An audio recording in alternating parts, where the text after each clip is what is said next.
Antonio, other than hitting shots, what did he do that made him so effective tonight? Well, no, thank goodness we have a next man up mentality.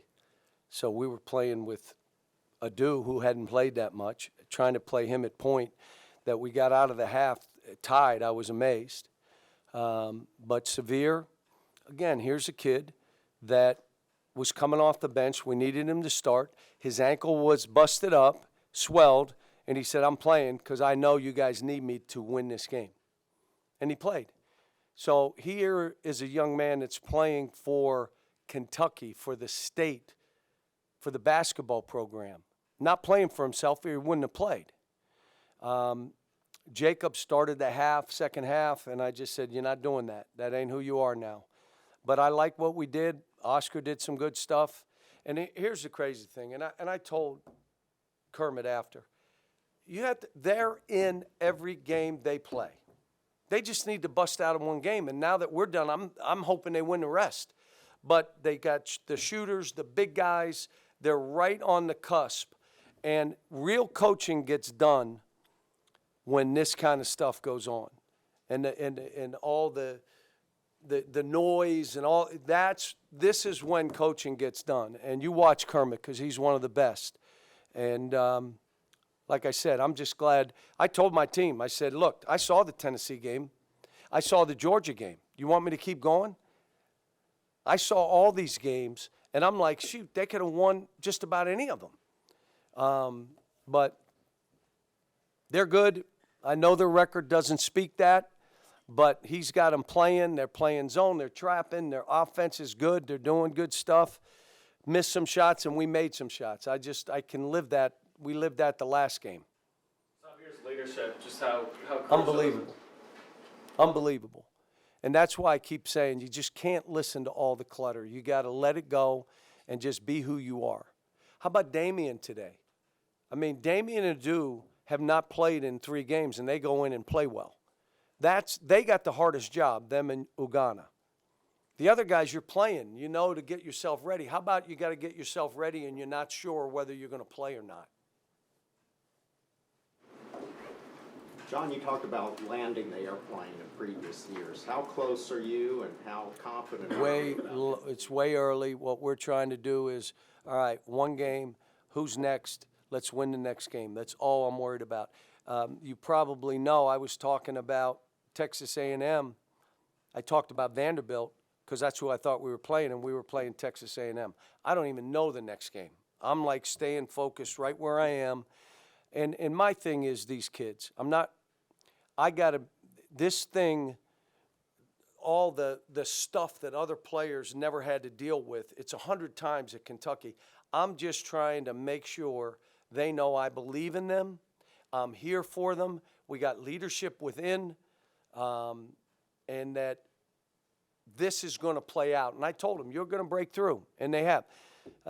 This game, it was one that we could have easily lost because Mississippi was ready to play. Cal, it was 32 all at halftime. What was the best thing you saw for your team in the second half? 32 all at halftime was amazing. And I went in and told them, we got 2 guards out. We're playing with all wing players. We're struggling to get into offense, and it's 32-32. We're all right. And when Severe said, Coach, I'm playing this half. I know you need me. And I said, all right, we're good then. And now, how about Chris Livingston today? I mean, Chris Livingston was an absolute beast. And that's what we need him to be. I tried to tell him, you're not Antonio. I know people want you to play like Antonio. You're not him. But guess what? Antonio can't do any of the things that you do. Be an all-star at what you do. And again, I thought Oscar was better in pick-and-roll defense because we demanded it because I was going to play Damian if he wasn't. We were better. But they made shots to get us, we had it to 13, 14, and all of a sudden they make 2 threes. It's like, what in the world's going on here? But anything else? You were concerned about the physicality of the team beforehand. Yeah, we were. Are you pleased with how they responded? Yeah. Yes, what? I was going to ask you, any kind of update on Case and him missing? He had a contusion, so there's nothing structurally. He banged knees. He was good at practice yesterday. And when we went to the shoot around, he kind of stepped funny, and well, I told him, just stay out, man.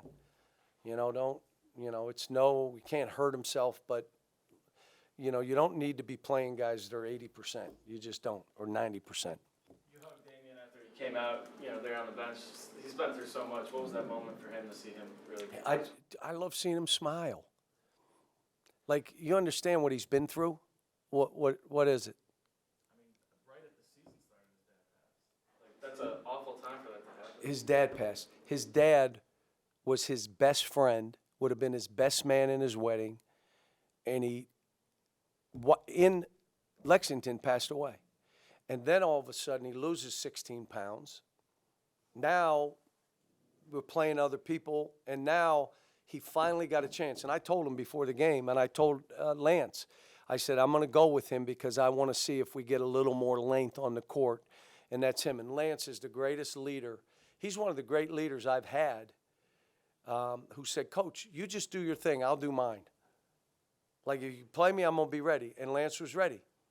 But he knew what was best. Today, CJ, stepping back and letting those other guys play, it's what this is. I mean, when you're playing basketball, one guy gets it going, then you play him, and you went through him. And that's why we kept going at Antonio the minute he made a couple shots. I don't know what his final numbers are, but, you know, 8 of 12? 6 of 7. What was it? He was 8 of 12 overall, 6 of 7 from 3. Good. 5